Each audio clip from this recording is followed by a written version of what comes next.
আসসালামু আলাইকুম সুপ্রিয় শিক্ষার্থী, সবাই কেমন আছো? আশা করি সবাই ভালো আছো। সবার প্রস্তুতি কেমন চলতেছে? তো তোমাদের জন্য এই ঢাবি প্রযুক্তি ইউনিটের ম্যাথের সাজেশন নিয়ে হাজির হলাম। ভাই, প্রশ্ন ব্যাংক অ্যানালাইসিস এবং প্রশ্ন ব্যাংকের যাবতীয় টপিকগুলো অ্যানালাইসিস করে এই সাজেশন তৈরি করা। তুমি 100% বিশ্বাস রাখো, এই টপিকের বাইরে একটা প্রশ্ন হবে না। এই টপিকের বাইরে একটা প্রশ্ন হবে না। এই যে টপিক দিয়েছি, এই টপিকের বাইরে একটা প্রশ্ন হবে না। আবার বলতেছি, একটা প্রশ্ন হবে না। এখন কি হতে পারে, এই টপিকের থেকে সহজ প্রশ্ন আসতে পারে, কঠিন আসতে পারে। এর জন্য কি করা, তোমার সহজ প্রশ্ন, কঠিন প্রশ্ন, এই টপিকের যা আছে সব, যত প্রশ্ন ব্যাংক আছে, যত যা আছে টপিক অনুযায়ী সব শেষ করা। তো ভাই শুরু করে দিই, চলো। ম্যাট্রিক্সের থেকে কী পড়বা? ম্যাট্রিক্সের থেকে পড়বা হচ্ছে ব্যতিক্রম ম্যাট্রিক্স ও ব্যতিক্রম ম্যাট্রিক্স। দেখো কতবার আসছে, প্রতিবার একবার করে আসছে। 22-এ আসছে, 23-এ আসছে, 22-এ আসছে, আবার 21-এ 20-এ আসছে। তারপর 79 থেকে আসছে, 21-এ একবারে আসছে, 18 আসছে, 17 আসছে 16 সালে। বিপরীত ম্যাট্রিক্স থেকে আসছে 23-এ, 22-এ, 16-এ, 17-এ। তারপর তাহলে তুমি কী করতেছ? ম্যাট্রিক্স থেকে সর্বনিম্ন প্রতি বছর 2টা কমন পাবা, সর্বনিম্ন 2টা কমন পাবা। এবার তুমি 25 সালে পরীক্ষা দিবা, কয়টা কমন পাবা? 25-এ কয়টা? 2টি কমন পাবা, 2টি। 25 সালে তুমি 2টি কমন পাবা ম্যাট্রিক্স থেকে। সরলরেখা থেকে কী পড়বো ভাইয়া? সরলরেখা থেকে তোমাকে মাত্র কয়টা দিছি? 5টা। এইদিকে আছে 60টা টপিক দিয়েছি ভাই। একটা অধ্যায়তে মাত্র 7টা 22টা টপিক আছে। সরলরেখাতে 22টা টপিক আছে, তার ভিতর থেকে 7টা তোমাকে দিয়েছি। সরলরেখাতে 7টা টপিক দিয়েছি। দেখো, ঘুরে ফিরে প্রতি বছর এই 7টা টপিকের বাইরে প্রযুক্তি ইউনিটে আর কোনো কোশ্চেন হয় না। ঢাবির প্রশ্ন ব্যাংক অ্যানালাইসিস এবং প্রযুক্তি প্রশ্ন ব্যাংক অ্যানালাইসিস করে দেখবা যে এই 7টা টপিকের বাইরে কোনো কোশ্চেন হয় না। কী এই কার্তেশীয় স্থানাঙ্ক, পোলার স্থানাঙ্ক, এটা আসেই সব ভর্তি পরীক্ষাতে আসে। তারপর 2 নম্বর টপিক হচ্ছে y=mx+c, এই সমীকরণের সাহায্যে যেসব ম্যাথ আছে সেগুলো ক্লিয়ার করবা। তারপর 3 নম্বর ঢাল নির্ণয় দেখো যাচ্ছে 18 সাল 22 সাল 3 প্রতিবার একটা করে আসছে ঢাল নির্ণয়। সরলরেখা সমীকরণ কোনটি? মানে একটা দেয়া থাকবে, এটা কিসের সমীকরণ? সরলরেখার সমীকরণ, না বৃত্তের সমীকরণ, না উপবৃত্তের সমীকরণ, এটা তোমাকে চিহ্নিত করা লাগবে, মানে এই ধরনের টপিক। তারপর হচ্ছে 4 নম্বর হচ্ছে দুটি রেখার মধ্যবর্তী কোণ। দুটি রেখা থাকবে, তার মধ্যবর্তী কোণ, এটা very very important, very 5 star, এটা ভেরি ইম্পর্টেন্ট। তো 5 নম্বর হচ্ছে সমান্তরাল ও লম্ব রেখার সমীকরণ। কি ভাই? সমান্তরাল ও লম্ব রেখার সমীকরণ, এটাও ভেরি ইম্পর্টেন্ট। তারপর দেখো 6 নম্বর টপিক হচ্ছে লম্ব দূরত্ব, এটা ভেরি ইম্পর্টেন্ট।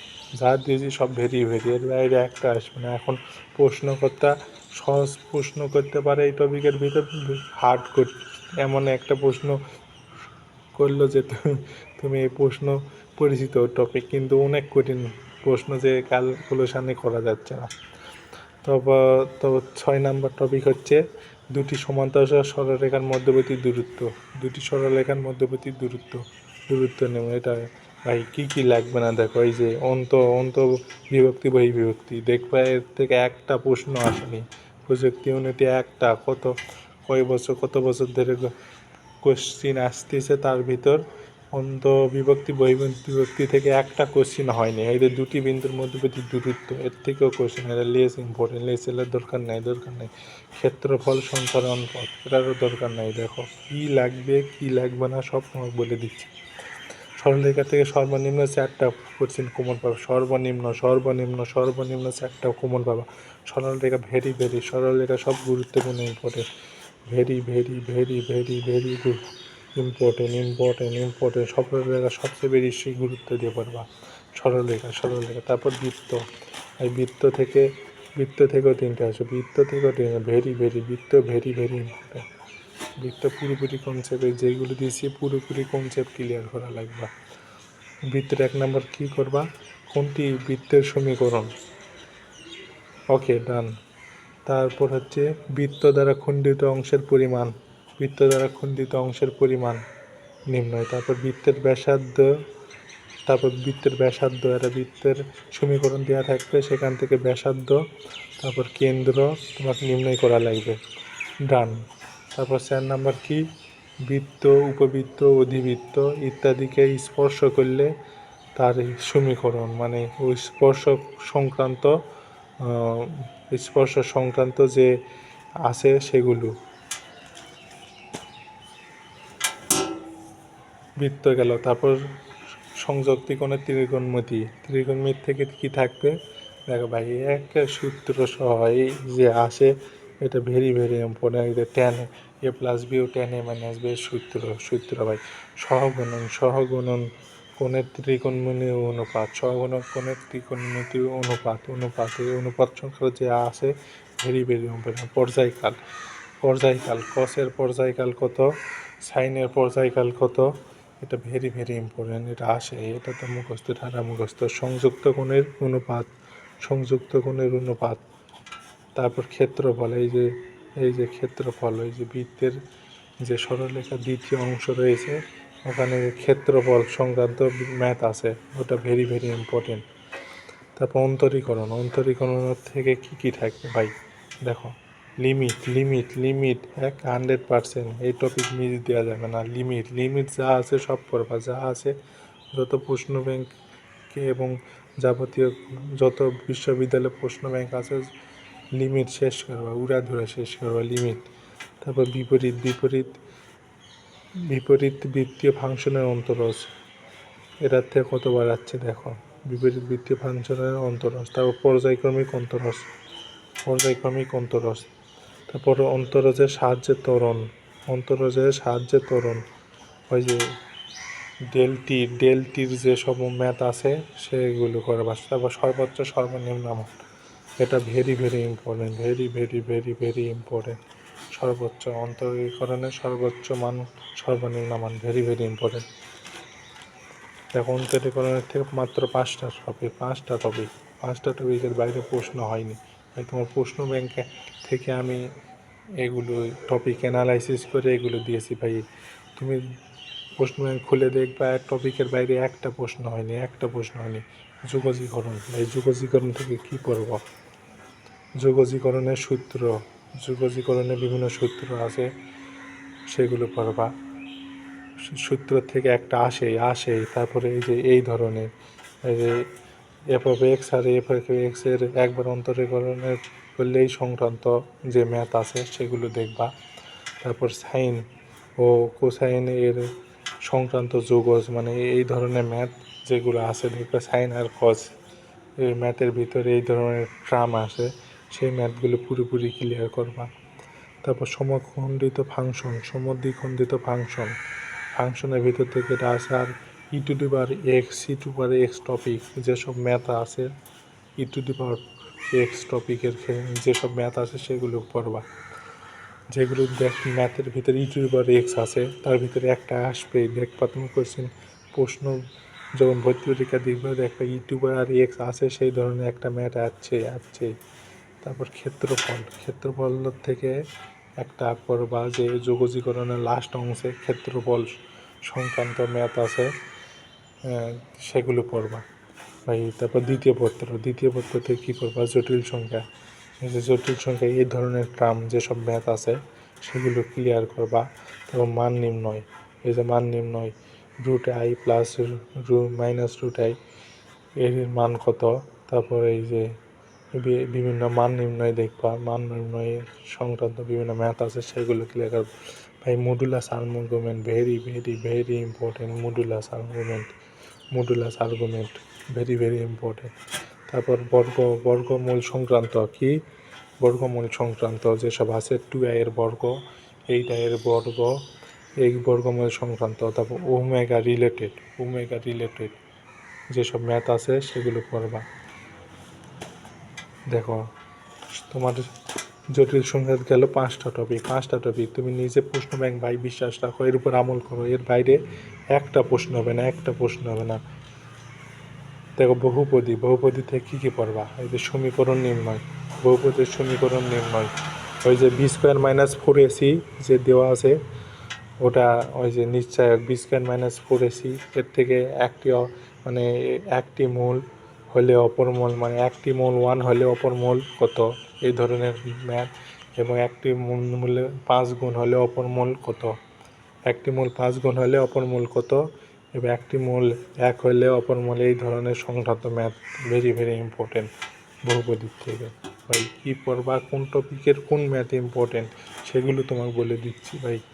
দেখবো প্রশ্ন ব্যাংক খুলে দেখবে এবং ভর্তি পরীক্ষা দেখবা, এর বাইরে একটা প্রশ্ন হবে না, একটা প্রশ্ন হবে না ভাই। সমীকরণ গঠন এর থেকে এরাও ভেরি ভেরি ইম্পর্টেন্ট, যে বহুপদীর সূত্রের সাহায্যে সমীকরণ গঠন, এর সর্বোচ্চ মান, এই যে এই সূত্র মানে শর্টকাট সূত্র, সর্বোচ্চ মান সর্বনিম্ন মান। ভাই কণিক থেকে কি পড়বা? কণিক থেকে পড়বা পরাবৃত্তের কী পড়বা? পরাবৃত্তের ভিতর সবচেয়ে বেশি আছে নিয়ামক রেখা, পরাবৃত্তের ভিতর নিয়ামক রেখা বেশি আসে আর উপকেন্দ্র বেশি আসে।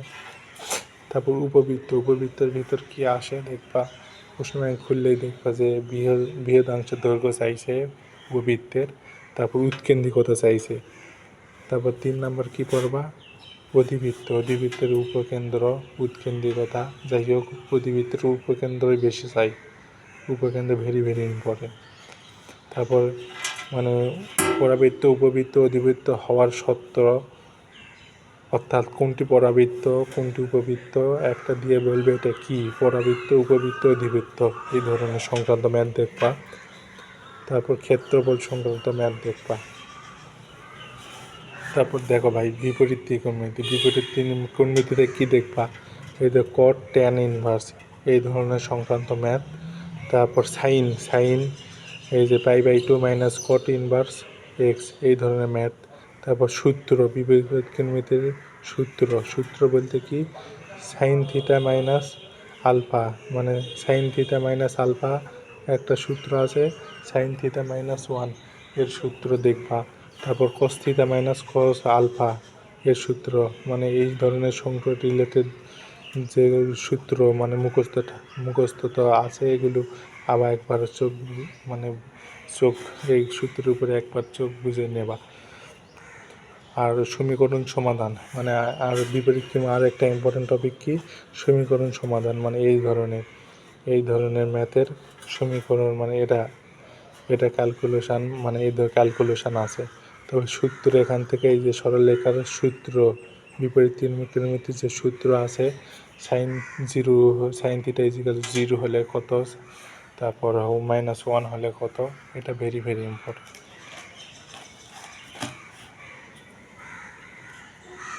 ভাই। তারপর স্থিতিবিদ্যা এর আগে যতগুলো তোমাকে দিয়েছি সর্বনিম্ন 3টা করে প্রশ্ন পাবা, সর্বনিম্ন 3টা 2টা করে সর্বনিম্ন পাবাই।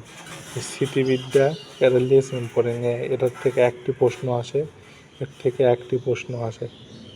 একটি ভর্তি পরীক্ষায় একটি বেশি আসে না। আর কি আসে দেখো, এর টপিকও বেশি না, 3টা টপিক যা আছে ঘুরে ফিরে। আর আর এর সূত্র, r=√p² + 2p³ cos α সূত্র। তা ভেক্টর বিভাজনে কি আছে, লব্ধি কোণ, মানে লব্ধি কত কোণ কত। তারপর লামির উপপাদ্যের এই সূত্রটাই দেখবা, এই সূত্রের হালকা একটু ম্যাথ আছে। তার সরলরেখা স্থিতিবিদ্যা গেল। তারপর গতিবিদ্যার থেকেও 3টা পড়ন্ত বস্তু রিলেটেড যে আছে, এই যে পড়ন্ত বস্তু v² = 2gh, পড়ন্ত বস্তু রিলেটেড কিছু মানে সূত্র আছে, ম্যাথ, সহজ ম্যাথ দেখবা। নিক্ষিপ্ত কণা সম্পর্কিত, যে একটা নিক্ষিপ্ত কণা কত দূর যাবে, কত ডিগ্রি কোণ, এই সংক্রান্ত। আর একটা আছে হচ্ছে সমত্বরণের গতির সূত্র। এই তিনটায় এইগুলো সময় বেশি ব্যয় করার দরকার নাই, হালকা যে সহজ ম্যাথগুলি করবা। আর হচ্ছে এই যে তোমার আগেই বললাম যে এই যে সরলরেখায় যে টপিক দিছি এর ঠাটা, মানে প্রশ্ন ব্যাংকে যা আছে সহজ কঠিন যত ম্যাথ পাও সময় অনুযায়ী তুমি সব ক্লিয়ার করবা। এই সরলরেখা ম্যাট্রিক্স এগুলো 5 স্টার যেগুলো দিয়েছি ভেরি ভেরি ভেরি, এগুলো যেগুলো দিয়েছি সেগুলো সহজ কঠিন সব ম্যাথ ক্লিয়ার করো। সরলরেখা, বৃত্ত, তারপর হচ্ছে অন্তরিক এই সংযুক্ত কোণের ত্রিকোণমিতি, এটা অতটা কঠিন ম্যাথগুলো লাগবে না, এর থেকে সহজ ম্যাথই আছে। অন্তরীকরণে সব ম্যাথ তুমি ক্লিয়ার করবে। অন্তরীকরণ ভেরি ভেরি সহজ কঠিন যত ম্যাথ যতটুকু পারো তুমি ক্লিয়ার করবা সময় অনুযায়ী। অন্তরীকরণ, যোগজীকরণ very very very important, very very very important. তারপর জটিল সংখ্যাও very very important, very very important. জটিল সংখ্যা, বহুপদী very very very important, very very very important. এগুলোর থেকেও 2টা করে প্রশ্ন ভাবা, আর লেস ইম্পর্টেন্ট হচ্ছে মানে একটা প্রশ্ন পাবা, একটা প্রশ্ন পাবা। তো সেই অনুযায়ী তুমি সময় ব্যয় করবা।